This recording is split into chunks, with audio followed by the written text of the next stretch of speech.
I think conservatives can always unite against government waste.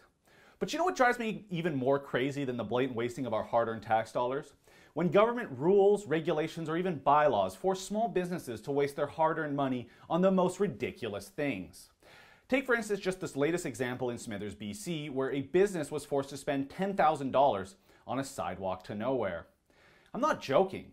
When North Central Plumbing and Heating needed to make renovations to a building they owned that would cost over $75,000, a local bylaw requires business owners to spend $10,000 on public infrastructure. And so, a sidewalk to nowhere was built in order to comply. I mean, just look at these pictures. How stupid is this thing? It literally is just a concrete slab that runs for a few dozen meters. But what's even dumber about this whole thing is the general manager of North Central Plumbing and Heating offered to put that $10,000 towards something else rather than the sidewalk. But no, the city council was adamant the sidewalk be built. You know, this is the kind of idiotic, business-killing, entrepreneur-stifling policies that drive me nuts. But it's not just me, because the Canadian Federation of Independent Business recently awarded this sidewalk to nowhere one of their annual Paperweight Awards. These awards are given out for the most egregious examples of excessive red tape in Canada. Now you might be thinking, why the heck is a small town like Smithers, BC, in the heart of logging and mining country doing such a thing? Surely this is the kind of bizarre thing you would see come out of a Vision Vancouver controlled city hall rather than small town BC. Well, locals to Smithers will know this, but their mayor, Taylor Backrack, is a social justice warrior, as well as a former director of the Tides Canada-funded Dogwood Initiative. And despite this region being prominent in our logging and mining industries, it is the rural heartland for both the federal and provincial NDP. This is Nathan Collins riding federally.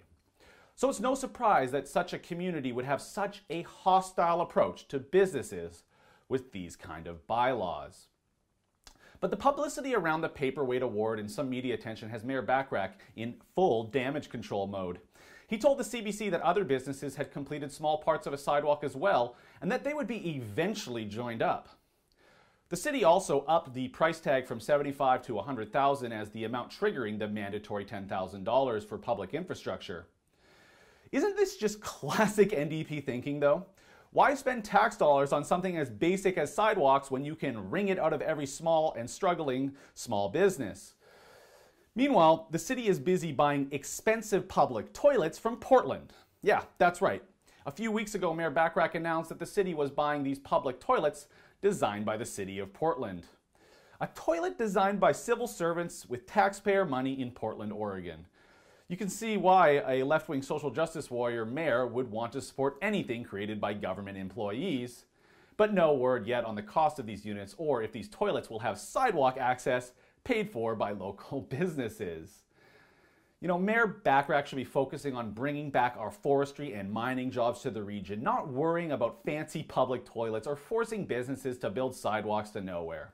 If he did, perhaps his local community would benefit from the increase in tax dollars from the industries in the region, instead of milking small businesses for every single penny. For the Rebel.media, I'm Christopher Wilson. Thanks so much for watching. You know, click subscribe on that YouTube channel because addressing government waste or ridiculous bylaws like this one in Smithers, BC is something we love to do. We're going to bring it to you non-stop, so click subscribe.